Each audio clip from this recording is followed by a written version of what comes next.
నమస్తే, welcome to India news. Visakha ఉక్కు ఆంధ్రుల హక్కు అనే నినాదంతో ఏర్పడింది విశాఖ స్టీల్ ఫ్యాక్టరీ. సో ఈ హక్కును కాపాడేందుకు ముఖ్యమంత్రి చంద్రబాబు గారు అధికారంలోకి వచ్చిన 7 నెలల దగ్గర నుంచి కూడా అవిశ్రాంతంగా కష్టపడుతూనే ఉన్నారు. అయితే దానికి ఫలితం ఈరోజు లభించింది. విశాఖ ఉక్కుపై వైసీపీ ఎన్నో దుష్ప్రచారాలను ప్రచారం చేసింది. అవన్నీ కూడా దుష్ప్రచారాలని నిజం చేసేందుకు ఈరోజు వెలువడిన ఫలితమే దానికి ఉదాహరణ. అసలు విశాఖ ఉక్కును ప్రైవేటు పరం కాకుండా కాపాడేందుకు ముఖ్యమంత్రి చంద్రబాబు గారు ఏం కృషి చేశారు, ఇలాంటి విషయాలు తెలుసుకుందాం. మనతో పాటు ఉన్నారు సీనియర్ జర్నలిస్ట్ సత్యమూర్తి గారు. నమస్కారం సార్. నమస్కారం అండి. సార్, ఎప్పుడైతే కూటమి ప్రభుత్వం అధికారంలోకి వచ్చిన దగ్గర నుంచి కూడా అప్పుడు సడన్గా వైసీపీకి విశాఖ ఉక్కు గుర్తొచ్చింది. స్టీల్ ప్లాంట్ ఉద్యోగులకు అండగా మేము నిలబడుతున్నాము అని చెప్పి మొన్న ప్రధానమంత్రి గారు వచ్చినప్పుడు కూడా ఇదే అంశాన్ని తెర మీదకి తీసుకొచ్చి రాజకీయం చేయాలని కూడా చూసింది. సో మొదటి నుంచి కూడా చంద్రబాబు గారు చెప్తూనే ఉన్నారు, విశాఖ ఉక్కు మేము కాపాడతామని చెప్పి కుమారస్వామి గారిని తీసుకొచ్చి కూడా ఇక్కడ చెప్పించడం ఇవన్నీ కూడా మనం చూస్తున్నాం. సో దానికి రిజల్ట్ ఈరోజు లభించింది అంటున్నారు. సో దీని అంతటి వెనుక బాబు గారి కృషి ఎంతవరకు ఉందంటే మీరేం చెప్తారు? ఇది మన నిజంగా కూడా విశాఖ ఉక్కు అనేది ఆంధ్రుల హక్కు. ఆ నినాదంతో ఏర్పడ్డ ఒక ఇది అంటే ఒక మనకి సెంటిమెంటు ఇవే కాకుండా ప్రధానంగా ఉత్తరాంధ్రలో చాలామంది విశాఖ స్టీల్ ప్లాంట్ మీద ఆధారపడి జీవనం సాగిస్తున్న వాళ్ళు ఉన్నారు. అంటే అందులో కార్మికులు కానీ దాని అనుబంధ సంస్థల రంగాల్లో కానీ రకరకాలుగా ఇది చాలా ఇంపార్టెంట్ ప్రాజెక్ట్ మనకి. అటువంటి ప్రాజెక్టుని అంటే మామూలుగా కేంద్ర ప్రభుత్వం ఏంటి అంటే వాళ్ళు మొత్తం డిజిన్వెస్ట్మెంట్ పాలసీలో భాగంగా నవరత్న కంపెనీలని కూడా తీసేయాలి అని నిర్ణయం తీసుకున్నారు.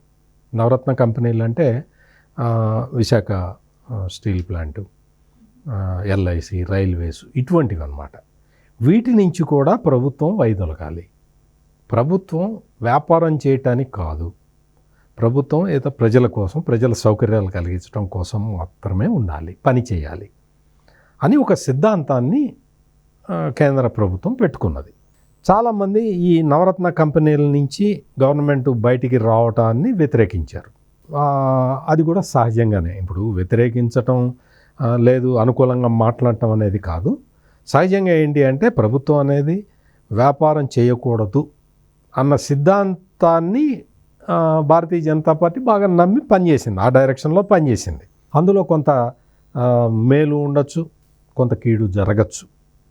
కానీ ఏంటంటే ఒక పాలసీ తీసుకున్న తర్వాత దాని ఆధారంగానే నిర్ణయాలు తీసుకుంటారు. ఇక్కడ విశాఖపట్నం స్టీల్ ప్లాంట్ విషయానికి వస్తే అది మన సెంటిమెంట్కి సంబంధించిన విషయం. చేసేది వ్యాపారమే అయినా కానీ అది మన సెంటిమెంట్కి సంబంధించిన విషయం. మనం ఎంతోమంది దాని మీద ఆధారపడటమే కాకుండా అది మన సెంటిమెంట్కి సంబంధించిన విషయం కాబట్టి దాన్ని మొత్తం ప్రైవేటు పరం చేస్తాము అన్నప్పుడు చాలామంది బాధపడ్డారు. చాలామంది చాలా అంటే ఎంత బాధపడ్డారు అంటే తిండి తిప్పలు కూడా మానేసి విశాఖ ఉక్కుని రక్షించుకోవాలి అన్న తలంపుతోటి ఆందోళనలు చేసిన వాళ్ళు చాలామంది ఉన్నారు. ఇక్కడ మెయిన్గా ఏంటి అంటే రాష్ట్ర ప్రభుత్వం దానికి సంబంధించి కొన్ని ప్రపోజల్స్ పంపించి, అయ్యా వద్దు, ఇది మా ప్రజల సెంటిమెంట్కి సంబంధించిన విషయం, మమ్మల్ని ఇందులో పార్టీగా చేయండి, మేము చేయగలిగినంత మేము చేస్తాము అని చెప్పాలి. అట్లా చెబితే కేంద్ర ప్రభుత్వం ఏదన్నా కన్సిడర్ చేయటానికి అవకాశం ఉండేది. కానీ 6 నెలల కిందటి వరకు రాష్ట్రంలో ఉన్న జగన్మోహన్ రెడ్డి ప్రభుత్వం విశాఖ ఉక్కుని ప్రైవేటైజ్ చేస్తాము అంటే డిజిన్వెస్ట్మెంట్ చేస్తాము అని కేంద్రం ప్రకటించగానే ఆల్టర్నేటివ్ ప్లాన్లు వేసుకుంది. ఆల్టర్నేటివ్ ప్లాన్లు ఏంటి? ఇప్పుడు నేను చెప్పిన ఆ డిజిన్వెస్ట్మెంట్ ప్లాన్ ఆపటానికి కాదు, విశాఖ స్టీల్ ప్లాంట్కి ఎన్ని ఎకరాల ల్యాండ్ ఉంది, ఈ ల్యాండ్ని మనం ఎట్ట కొట్టేద్దాం, మన వాళ్ళకి ఎట్ట అప్పగిద్దాం, లేదు ఎటు ప్రైవేటైజ్ చేస్తున్నారు కదా దీన్ని మన జిన్నాల్ కంపెనీకి ఏదన్నా ఇద్దామా, ఇటువంటి ప్లాన్లు వేసాడు జగన్మోహన్ రెడ్డి. మనకు తెలుసు ఆనాటి chief secretary LV Subrahmanyam clear కట్గా చెప్పాడు, విశాఖ స్టీల్ని ప్రైవేటైజ్ చేస్తున్నాం కదా, ఆ ల్యాండ్లో మనం రాజధాని కట్టుకుందామా అని అడిగాడు అని. అంటే జగన్మోహన్ రెడ్డి ఆలోచన ఎట్లా ఉంటుందంటే, విశాఖపట్నం స్టీల్ ప్లాంట్లో అక్కడ తీసి ఆ ఫ్యాక్టరీ ఖాళీ చేయించేసి అందులో ఆ భూమిని కబ్జా పెట్టుకుందామా అని చూశాడు. అట్లట్ట కుదురుతుందా, నువ్వు దానికోసం అది నిలబెట్టుకోవడానికి పోరాటం చేయాలి అని చెప్పాడు ఎల్వి సుబ్రహ్మణ్యం. అదే ఆయనకి నచ్చలే. ఎల్వి సుబ్రహ్మణ్యం పక్కకు పంపించాడు, తీసేశాడు. ఇక్కడ మనం చెప్పుకోవాల్సింది ఏంటంటే, ఆ రోజు నుంచి కూడా తెలుగుదేశం పార్టీ విశాఖ స్టీల్ని ఎట్లా బతికించాలి, ఏ విధంగా రిటైన్ చేయాలి, కేంద్ర ప్రభుత్వాన్ని ఏ విధంగా ఒప్పించాలి అన్న దీర్ఘకాలిక ప్రణాళికలు వేస్తూ సాగింది. ఆ రోజున అపోజిషన్లో ఉన్నది. 2014 నుంచి 2019 వరకు తెలుగుదేశం పార్టీ అధికారంలో ఉన్నప్పుడు కూడా ఈ ప్రపోజల్ వస్తే, మేము దీన్ని టేకప్ చేస్తామండి, మీకు అభ్యంతరం లేకపోతే వాటాలు మాకు ఇచ్చేస్తే మేము టేకప్ చేస్తాము, దీనికి క్యాప్టివ్ మైన్స్ ఇవ్వండి అని చెప్పి అప్పట్లో ప్రపోజల్స్ పంపించారు చంద్రబాబు నాయుడు. అంటే క్యాప్టివ్ మైన్స్ ఇస్తే ఇది ఖచ్చితంగా బతుకుతుంది అనేది ఒక నమ్మకం. ఆ నమ్మకంతో మేము సమర్థవంతంగా మేము నడుపుకోగలుగుతాము, అందుకని మాకు ఈ ప్లాంట్ మాకు అప్పగించండి అని ప్రపోజల్ పంపించారు. అది కుదరలేదు అప్పుడు. ఆ టైంలో జగన్మోహన్ రెడ్డి టైంకి వచ్చేసరికి ఆ పాలసీని వాళ్ళు ఇంకా ముందరికి తీసుకెళ్లారు. ముందరికి తీసుకెళ్తే అప్పుడు అదే ప్రపోజల్ని ముందరికి తీసుకురావాల్సిన జగన్మోహన్ రెడ్డి కేంద్ర ప్రభుత్వం ఏం చెబితే అది చేయటానికి సిద్ధపడ్డాడు. అంటే విశాఖ స్టీల్ని ఎత్తేయటానికి సిద్ధపడ్డ వ్యక్తి ఈ జగన్మోహన్ రెడ్డి. తర్వాత అక్కడ ఉద్యమం స్టార్ట్ అయింది. ఉద్యమం స్టార్ట్ అయిన తర్వాత ఉద్యమాన్ని సహజంగానే కమ్యూనిస్ట్ పార్టీలు టేకప్ చేసినాయి. అంటే భారతీయ జనతా పార్టీ కేంద్రంలో అధికారంలో ఉంది కాబట్టి, భారతీయ జనతా పార్టీ నిర్ణయం తీసుకుంది కాబట్టి, కమ్యూనిస్ట్ పార్టీలు సహజంగానే వ్యతిరేకిస్తాయి కాబట్టి, అక్కడున్న లేబర్ యూనియన్స్ అన్నీ కమ్యూనిస్ట్ పార్టీలకి సంబంధించినవి కాబట్టి వాళ్ళు ఆటోమేటిక్గానే దాన్ని టేకప్ చేశారు. దాన్ని టేకప్ చేసిన తర్వాత తెలుగుదేశం పార్టీ అందులో ఇన్వాల్వ్ అయింది. అంటే అపోజిషన్గా ఉన్న తెలుగుదేశం పార్టీ కూడా విశాఖ ఉక్కుని ఎట్లయినా కాపాడాలని చెప్పి అందులో ఇన్వాల్వ్ అయింది.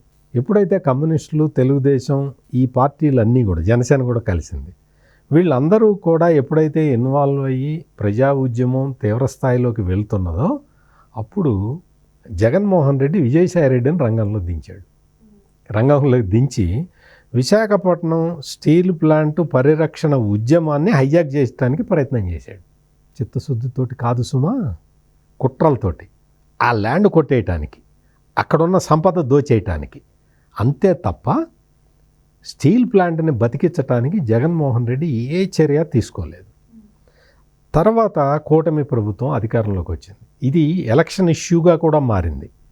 ఎలక్షన్లలో కూడా స్పెసిఫిక్గా చెప్పేశాడు చంద్రబాబు నాయుడు, ఏమని, నేను విశాఖపట్నం ఉక్కు ఫ్యాక్టరీని నేను కాపాడుతాను, నేను కేంద్రాన్ని ఒప్పిస్తాను, నా దగ్గర రివైవల్ ప్లాన్ ఉన్నది అనే ఆయన చెప్పాడు. తర్వాత కూటమి ప్రభుత్వం అధికారంలోకి వచ్చింది.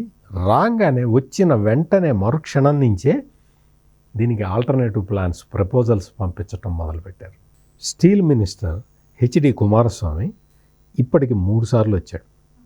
విశాఖపట్నం వచ్చి అక్కడంతా పరిశీలించి దానికి ఏమేం కావాలి, ఎట్లా రివైవల్ ఎట్లా చేయాలి. మొదటిసారి వచ్చినప్పుడే కుమారస్వామి క్లియర్ కట్గా చెప్పాడు, విశాఖ ఉక్కుని ప్రైవేటైజ్ చెయ్యకుండా ఉండటానికి నేను ఆల్టర్నేటివ్ ప్రపోజల్స్ చేస్తాను అని చెప్పి ఆయనకు చాలా క్లియర్ కట్గా చెప్పాడు. క్లియర్ కట్గా చెప్పటం, ఆయన చెప్పిన దానికి అంటే రాష్ట్ర ప్రభుత్వం ఫీడ్బ్యాక్ ఇవ్వటం వల్లే స్టీల్ మినిస్టర్ కుమారస్వామి ఆ విధంగా చెప్పాడు. ఆ రాష్ట్ర ప్రభుత్వం ఇచ్చిన ప్రపోజల్స్ ఇవన్నీ కూడా పరిశీలించిన తర్వాత అందులో న్యాయం ఉన్నది, ఇది రివైవల్కి ఉపయోగపడుతుంది అని కన్విన్స్ అయ్యాడు. కాబట్టి కుమారస్వామి అదే విషయాన్ని కేంద్రానికి కూడా చెప్పాడు. కేంద్రం కూడా తర్జన భర్జన పడ్డది.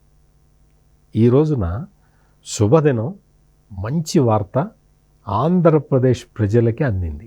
ఏంటి అంటే 10,300 కోట్ల రూపాయల రివైవల్ ప్యాకేజీని కేంద్రంలో ఉన్న నరేంద్ర మోడీ ప్రభుత్వం విశాఖ ఉక్కుకి ఇవ్వబోతున్నది.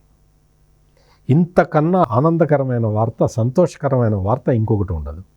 ఇది కేవలం ఉత్తరాంధ్రకి సంబంధించిందే కాదు, రెండు తెలుగు రాష్ట్రాల ప్రజలు సంతోషించేవారు. 10,300 కోట్ల రూపాయల రివైవల్ ప్యాకేజీని ఇవ్వటం అనేది విశాఖ ఉక్కు ఫ్యాక్టరీకి. ఎందుకంటే విశాఖ ఉక్కు ఉద్యమం జరిగినప్పుడు, అప్పుడు సమైక్య ఆంధ్రాలో విశాఖ ఉక్కు ఉద్యమం జరిగినప్పుడు తెలంగాణ ప్రజలు కూడా చనిపోయారు. తెలంగాణలో కూడా ఉద్యమం లేచింది. తెలంగాణ భూభాగం మీద జరిగిన ఉద్యమంలో తెలంగాణ ప్రజలు కూడా చనిపోయారు. అటువంటి మహత్తరమైన ఈ విశాఖ ఉక్కు ఫ్యాక్టరీని మళ్ళీ మనం కాపాడుకునే అవకాశాన్ని కేంద్ర ప్రభుత్వం కల్పించింది. 10,300 కోట్ల రూపాయల రివైవల్ ప్యాకేజ్ ఇవ్వటం అంటే అది మామూలు విషయం కాదు. నేను ముందరే చెప్పాను, నవరత్న కంపెనీల్లో నుంచి కూడా బయటికి రావాలి అని కేంద్రం నిర్ణయం తీసుకున్న తర్వాత జరిగిన ఈ పరిణామాలన్నీ కూడా మళ్ళీ విశాఖ ఉక్కుని బతికించుకునే ఒక సువర్ణ అవకాశం అక్కడ కార్మికులకే కాకుండా, ఉత్తరాంధ్ర ప్రజలకే కాకుండా, 2 తెలుగు రాష్ట్రాల ప్రజలకి దక్కటం అనేది నిజంగా గొప్ప సువర్ణ అవకాశం. వాస్తవంగా చూస్తే విశాఖ ఉక్కు ఫ్యాక్టరీకి ఆ సామర్థ్యం ఉన్నది. అది కేవలం అక్కడ యాజమాన్య లోపాల వల్ల నష్టాల్లోకి వెళ్ళింది. అక్కడ ఏం జరుగుతుందంటే, ఈ పబ్లిక్ ఎంటర్ప్రైజెస్ అనేసరికి అక్కడ ఉండే పైనుండే ఆఫీసర్లకి, వాళ్ళకి చిత్తశుద్ధి లేని ఆఫీసర్లు ఉంటే ఏమవుతుంది, వాళ్ళ మనుషులను తెచ్చిపెట్టుకుంటారు. ఇన్ఎఫిషియెంట్ పీపుల్ని ఎంప్లాయ్ చేసుకుంటారు. వాడికి కావాల్సిన సౌకర్యాలన్నీ ఇచ్చేస్తూ ఉంటారు. దాంతో మొత్తం డబ్బులు ఖర్చు అయిపోతూ ఉంటాయి తప్ప ప్రయోజనం ఉండదు. కానీ విశాఖ ఉక్కు ఫ్యాక్టరీని బతికిచ్చిన మహానుభావులైన ఆఫీసర్లు కూడా చాలామంది ఉన్నారు. వాళ్ళందరూ కష్టపడి ఇది నా దేశం, నా ఫ్యాక్టరీ అని పనిచేసిన వాళ్ళు ఎంతోమంది ఉన్నారు. విశాఖ ఉక్కుని బతికిచ్చిన మహనీయులు చాలామంది ఉన్నారు. కానీ లేటెస్ట్గా అసలు ఆ విశాఖ ఉక్కుకి 35,000 కోట్ల రూపాయల నష్టం వచ్చింది. కేంద్ర ప్రభుత్వానికి డివిడెండ్ ఇచ్చే స్థాయిలో ఉన్న ఒక పరిశ్రమ 35,000 కోట్ల రూపాయల నష్టంలో కూరుకుపోయి ఉన్నది. దీనికి ఏం చెప్తారు, మాకు క్యాప్టివ్ మైన్స్ ఉంటే ఇట్లా జరిగేది కాదు. క్యాప్టివ్ మైన్స్ ఉండటం లేకపోవటం కాదు, అక్కడ స్వార్థపర శక్తులు పనిచేసి మొత్తం ప్రాజెక్టు మొత్తాన్ని కూడా నష్టాల ఊబిలోకి నెట్టేసినాయి. అవన్నీ కూడా మొత్తం అన్నీ కూడా ఆ చెడునంతా తొలగించుకునే విధంగా ఈ రోజున 10,300 కోట్ల రూపాయల రివైవల్ ప్యాకేజీని కేంద్రం ప్రకటించింది అంటే దానికి ప్రధాన కారకుడు చంద్రబాబు నాయుడు. ఆయన తన విశ్వాసాన్ని వ్యక్తం చేస్తూనే ఉన్నాడు, చెబుతూనే ఉన్నాడు, నేను ఈ విశాఖపట్నం స్టీల్ ప్లాంట్ని రివైవ్ చేస్తాను, టర్నరౌండ్కి తీసుకొస్తాను అని ఆయన చెబుతూనే ఉన్నాడు. ఆయన మాటల్ని విశ్వసించిన మోడీ ఈ ప్యాకేజీని విడుదల చేశారు. ఇది నిజంగా చాలా గొప్ప విషయం, చాలా సుదినం. ఈ రివైవల్ ప్యాకేజీ 10,300 కోట్ల రూపాయల రివైవల్ ప్యాకేజీ అందటం అనేది అది నిజంగా నరేంద్ర మోడీకి తెలుగు ప్రజలందరూ కూడా కృతజ్ఞతలు చెప్పాల్సిన అవసరం ఉంది. ఎందుకంటే అది మన సెంటిమెంట్. విశాఖ ఉక్కు అనేది మన సెంటిమెంట్. మన సెంటిమెంట్ని కాపాడటానికి చంద్రబాబు నాయుడు అయితే ఈ 6 నెలల్లో కనీసం దీని మీదే ఆలోచించి ఉంటాడు. ముందర అంటే కూటమి ప్రభుత్వం అధికారంలోకి వచ్చిన 3వ నెలలోనే సెకండ్ బ్లాస్ట్ ఫర్నెస్ని ఇనాగ్రేట్ చేశారు. అన్ని మూసేసారు. జగన్ టైంలో 5 ఏళ్లలో అన్ని ఫర్నెస్లు మూసేసుకుంటూ వచ్చారు. సెకండ్ బ్లాస్ట్ ఫర్నెస్ని ఎప్పుడైతే ఓపెన్ చేశారో అప్పుడు కొంత కార్మికుల్లో కొంత కాన్ఫిడెన్స్ వచ్చింది. వాళ్ళు ఇంకా ఎక్కువ కష్టపడి పనిచేయటం మొదలుపెట్టారు. ఈ రోజున రివైవల్ ప్యాకేజ్ వచ్చేసింది. ఇది చాలా శుభసూచకం. మొత్తం చంద్రబాబు నాయుడికి మనం అంటే ఆయన విజన్, ఆయన అంతకు ముందర కూడా నష్టాల్లో కూరుకుపోయిన ఉమ్మడి ఆంధ్రప్రదేశ్లో నష్టాల్లో కూరుకుపోయిన సింగరేణి కాల్రేస్ని టర్నరౌండ్కి తీసుకొచ్చాడు. ఆ విషయం చాలామందికి తెలుసు. అంటే సింగరేణి కాల్రేస్ నష్టాల్లో ఉంది. ఈ రోజున వచ్చి ఏదో బీఆర్ఎస్ పార్టీ వాళ్ళు ఏదో రకరకాలుగా మాట్లాడతారు, సింగరేణి కాలరీస్ మీద వాళ్ళకే పెద్ద ప్రేమ ఉన్నట్టు. కానీ నష్టాల్లో ఉన్న సింగరేణి కాలరీస్ని ప్రాఫిట్లోకి తీసుకొచ్చింది, అంటే టర్న్ అరౌండ్కి తీసుకొచ్చింది చంద్రబాబు నాయుడు. అందుకని ఈ హిస్టరీ అంతా తెలుసు కాబట్టి కేంద్ర ప్రభుత్వం కూడా చంద్రబాబు నాయుడు మాటల్ని విశ్వసించి మళ్ళీ టర్న్ అరౌండ్కి తీసుకొస్తాడు విశాఖ ఉక్కుని కూడా అన్న ఉద్దేశంతో ఈ రోజున ఈ రివైవల్ ప్యాకేజీని ప్రకటించింది. దీనికి మనం ప్రధానమంత్రి నరేంద్ర మోడీకి కృతజ్ఞతలు చెప్పాల్సిన అవసరం అయితే ఖచ్చితంగా ఉంది. థ్యాంక్ యూ సో మచ్ అండి. నమస్కారం అండి. Please subscribe to Leo news for more videos.